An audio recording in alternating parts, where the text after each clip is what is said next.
Bismillahirrahmanirrahim. Assalamualaikum warahmatullahi wabarakatuh. Perkenalkan, nama saya Siwi Wahyu Sarwosri. Saya mengajar di SMP Negeri 1 Sukoharjo.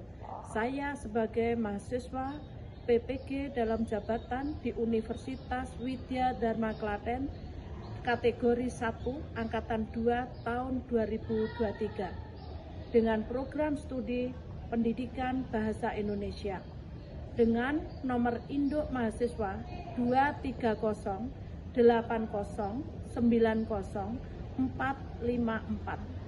Pada hari ini 4 Desember 2023 saya akan melaksanakan uji kinerja yang saya laksanakan di SMP Negeri 1 Sukoharjo dengan materi teks cerpen kelas 9. Berikut ini video pembelajaran saya. Selamat menyaksikan. Sekian, wassalamualaikum warahmatullahi wabarakatuh. Siap-siap. Doa mulai.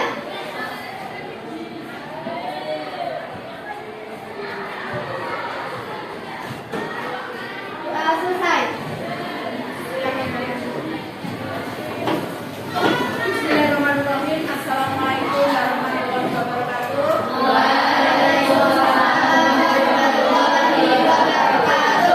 Siapa yang hari ini tidak masuk? Semua ya, alhamdulillahirrahmanirrahim. Berarti semuanya sehat ya. Apalagi tidak ada kepentingan yang harus sekalian meninggalkan kelas ya.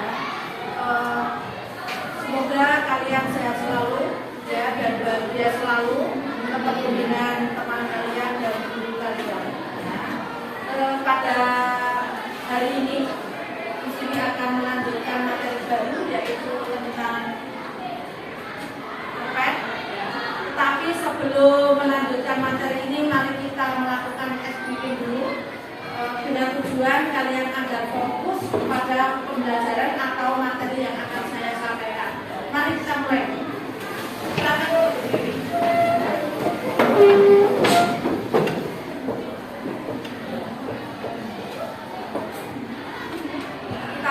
Saya beri aba-aba ya untuk melakukan SBK agar kalian 1, 2, 3. Tangan ke atas menggapai bintang, tangan ke samping burung yang terbang, tangan ke depan ikan berenang, duduk yang rapi siap belajar.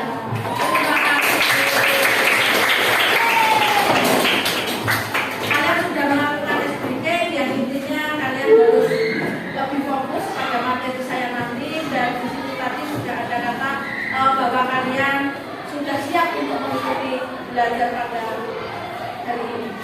Ya. Sebelum saya lanjutkan untuk materi ini, ya, materi cerpen ini perlu saya sampaikan dulu tentang tujuan pembelajarannya. Tujuan pembelajaran cerpen di sini adalah peserta didik mampu menganalisis unsur pembangun karya sastra. Dalam kaitan ini adalah cerpen. Nomor 2, peserta didik mampu menjelaskan unsur-unsur pembangun karya sastra dari teks cerpen.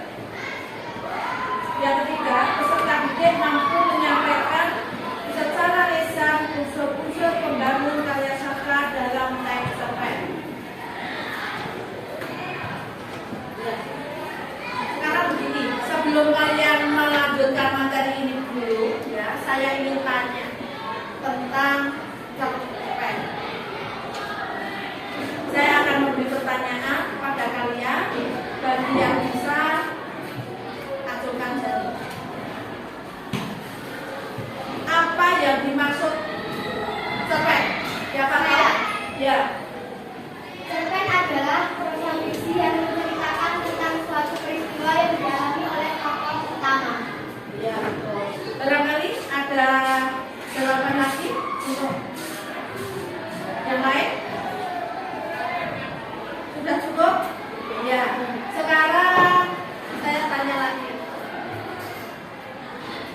Coba siapa yang berani memberi contoh cerpen yang pernah kalian baca? Yang pernah kalian baca? Ayo, pasti kalian sudah pernah membaca cerita pendek, entah itu di majalah atau mungkin koran, ya, media cetak yang lain. Ayo, siapa yang pernah membaca cerita pendek? Yo, cerita pendek. Yo. Ayo. Cerita pendek.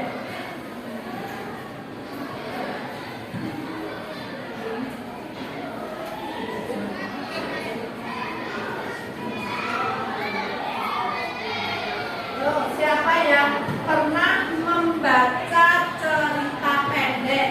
Judulnya apa?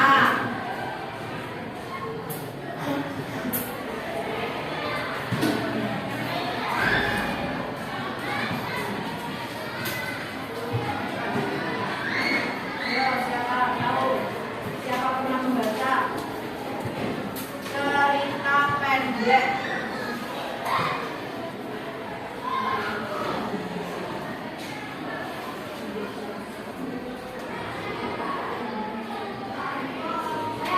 Oh ya, silakan. Salam dari Ibu. Salam dari Ibu. Oke. Temanmu sudah ada yang pernah membaca cerpen dengan judul apa, Len? Salam dari Ibu. Ya. Oke, mungkin cukup itu satu saja contoh cerpen yang pernah dibaca oleh temanmu.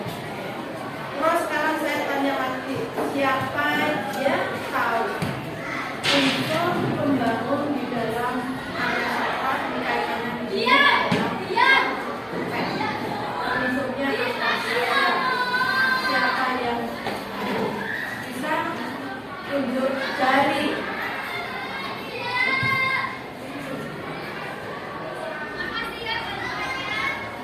Ya, ada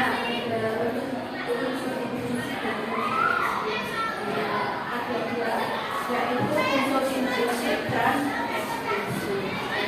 Jelas sekarang pertanyaan mungkin nanti sudah saya sampaikan. Sekarang dilanjutkan untuk materi lecture. Coba kalian lihat di pada tempat tulis, ya. Di tempat tulis itu ada poin tentang materi pembelajaran lecture, ya. Terus di situ ya, ada pertanyaan apa itu cerpen, tadi sudah kalian jawab toh, ya. Dan bahwasannya teks cerpen, ya, cerita pendek itu bersifat nyata atau menghayal? Menghayal, ya. Kalian tahu kan ciri-ciri sebagian ciri dari cerpen? Ya, termasuk itu juga, ya.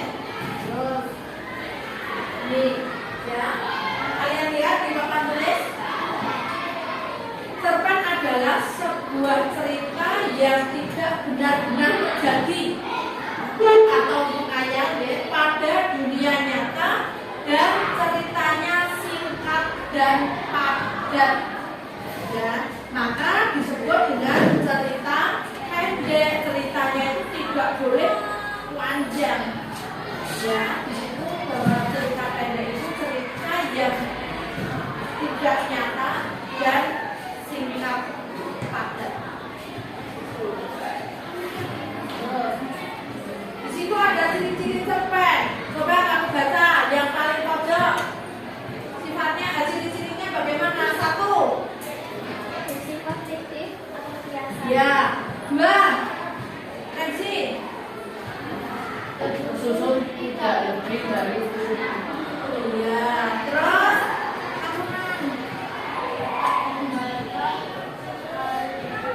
iya. Jadi dapat dibaca sekali duduk. Yang ketiga,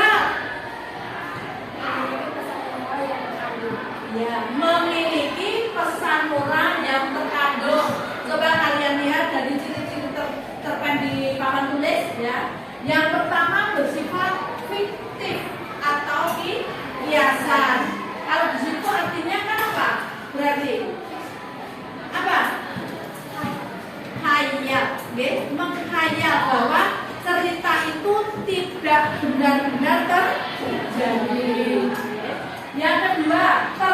unsur tidak lebih dari 10.000 kata.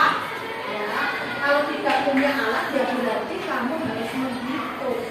Ya, tapi kalau zaman sekarang sudah ada aplikasi ya bahwasanya untuk melihat berapa jumlah kata dalam karya tersebut itu sudah ada. Tapi kalau zaman dulu tidak hitung ya kata ini ada berapa.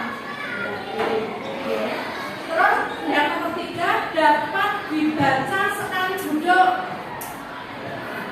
Karena apa sifatnya apa itu tadi? Singkat, pendek.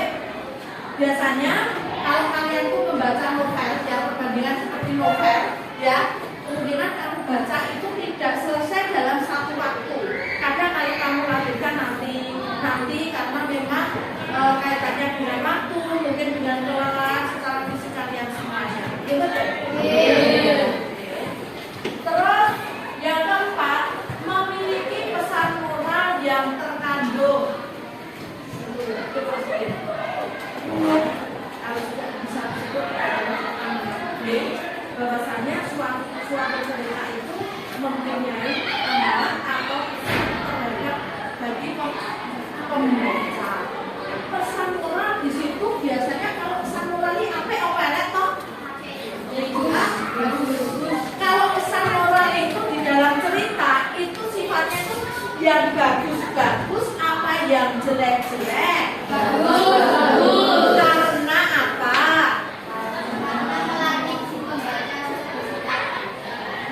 Iya, ya.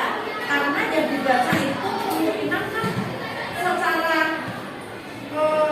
kejiwaan ya menemui hal-hal yang jelek itu dampaknya juga tidak baik pada diri pembaca. Makanya pasti di situ kalau memang itu ada cerita yang jelek ya, tapi di situ ada pesan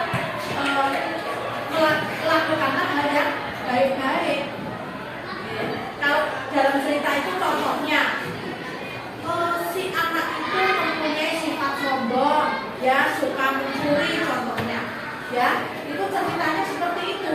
Tetapi nanti di akhir cerita ya itu ada amanatnya pasti jangan menjadi anak yang sombong dan juga jangan suka mencuri. Karena apa? Pasti di situ ada alasannya ya. Alasannya apa? Kalau suka menjadi anak sombong dan suka mencuri, dampak ke kalian apa nanti dari teman-teman? Dijauhi, terus tidak punya teman ya, itu contohnya seperti itu ya. Terus kita lanjutkan ya, apa unsur pembangun cerpen? Siapa tahu coba ngaco unsur pembangun cerpen? Ayo, unsur pembangun cerpen. Ayo. Unsur pembangun cerpen.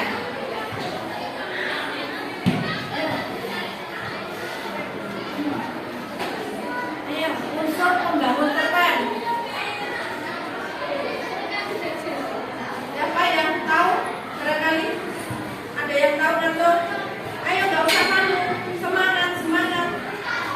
Ayo, tidak usah takut salah. Ayo. Tema, tokoh, kata penemuan, alur cerita, kata, gaya, bahasa, kata, dan amanat. Iya. Dek.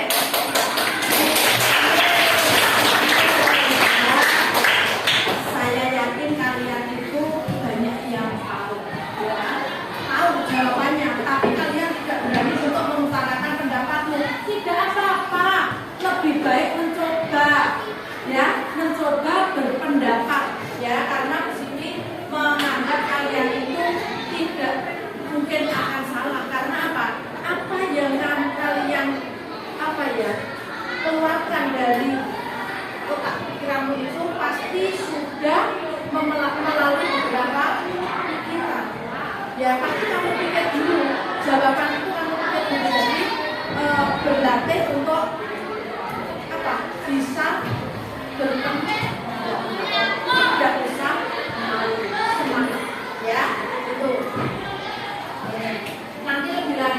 sini ada apa LKPD yang harus kalian kerjakan kaitannya dengan unsur-unsur pembangun cerpen.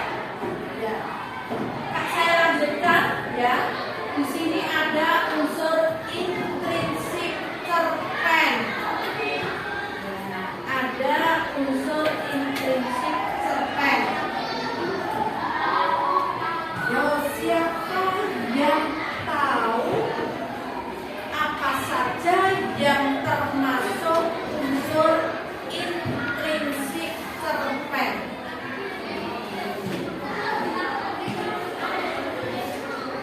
Ya, yang termasuk unsur intrinsik cerpen apa saja itu? Ya, silakan. Tema, tokoh, alur cerita, latar, gaya bahasa, sudut pandang. Ya, ya. Pasti kalian sudah pernah ya dengan istilah-istilah tersebut. Suatu cerita itu pasti ada temanya. Terus suatu cerita pasti ada apanya? Tokohnya. Suatu cerita pasti ada apanya? Alurnya. Suatu cerita pasti ada latarnya. Suatu cerita pasti ada pandangnya. Paham? Paham sini? Iya. Oke. Terus saya lanjutkan lagi. Di sini ada tema. Oke. Tema di sini adalah ide atau gagasan utama dari sebuah cerpen. Ya, ide atau gagasan utama dari sebuah cerpen. Saya itu akan membuat cerita apa? Ya, kita menentukan temanya dulu. Ya, menentukan temanya dulu. Ya, setelah tema itu nanti sudah kalian pegang, ya, kalian nanti kembangkan menjadi suatu cerita yang ada kaitannya dengan unsur di dalam cerpen tersebut. Tokoh, ya. Tokoh di sini adalah orang-orang yang terlibat dalam cerita. Ya, orang-orang, coba kalian lihat, tokoh itu adalah orang-orang yang terlibat dalam cerita. Mengapa di situ disebutkan orang-orang? Ayo, mengapa di situ disebutkan orang-orang? Tidak hanya satu kata orang. Apa? Ya, tokoh di dalam cerita itu pasti lebih dari satu. Mosok kalau satu tokoh. Kan tidak mungkin. Ya, kalau satu tokoh cerita itu tidak akan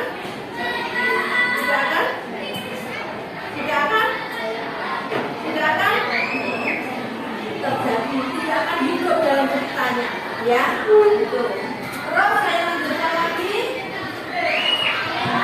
Perwataan, ya, atau di situ disebutkan adalah keseruan. Perwataan di sini adalah watak dari seorang tokoh, ya. Dapat disampaikan melalui dialog, penjelasan atau penggambaran fisik. Terus di situ perwatakan itu ada yang sifatnya protagonis, antagonis, cerita protagonis, ya. Status penukan nanti ada yang berkarakter seperti protagonis, antagonis, cerita protagonis. Ya. Biasanya yang kalian membuat kalian itu tokoh yang mana? Antagonis. Ya, kamu tidak bisa menggambarkan kalau antagonis. Oh, ini.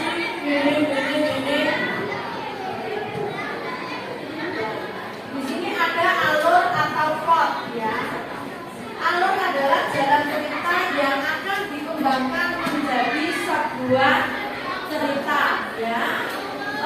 Di situ ada macam-macam alur, ada alur maju, alur mundur, dan alur campuran. Di situ ada latar,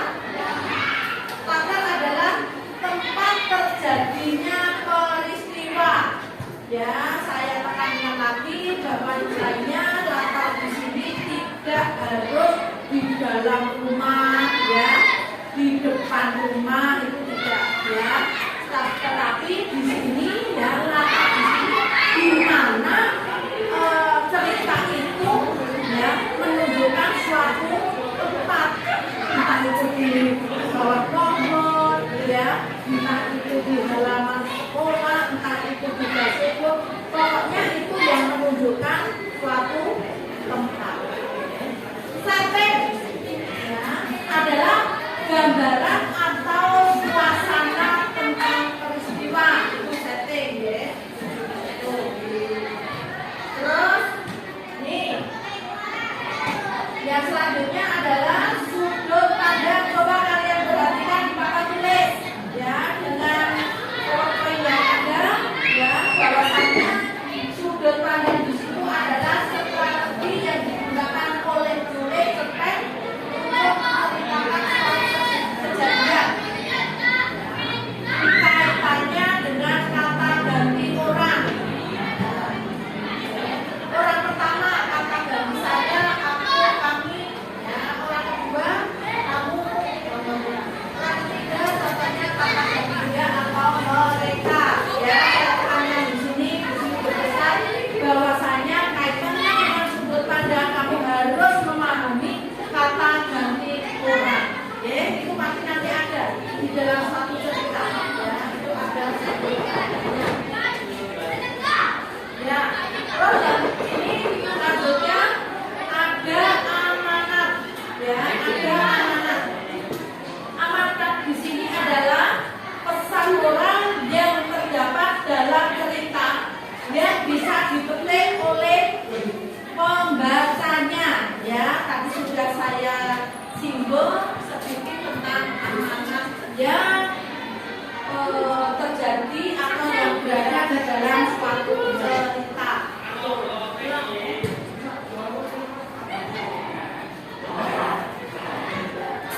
Sudah, kalau tadi kalian sudah saya sudah menyinggung tentang amanat ya. Bahwasanya amanat itu adalah pesan moral dari penulis kepada pembaca. Barangkali ada yang ditanyakan dengan kaitannya dengan materi ini. Sudah cukup? Sudah jelas? Barangkali ada yang mungkin belum jelas, bisa ditanya. Sudah? Ya. Oke. Kalau sudah, sekarang saya lanjutkan untuk ini ada LKPD ya, lembar kerja peserta didik yang akan saya bagikan kepada kalian. Dan nanti ya kalian bergabung dengan kelompokmu masing-masing ya, kelompokmu masing-masing, dan nanti mengerjakan soal yang ada di sini. Tugas untuk kalian diskusikan dengan temanmu, dan nanti setelah kalian berdiskusi ya, berdiskusi tentang ini, nanti perwakilan setiap kelompok untuk mempresentasikan ke depan kelas, ya, depan kelas atau untuk teman-teman ya. Ya, sekalian kalian bergabung dulu dengan kelompok. Bergabung dulu. Ayo, bergabung dulu. Yo, sudah. Sekarang saya beri urutan untuk kelompok kalian masing-masing ya. Kelompok 1, kelompok 2,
Dengan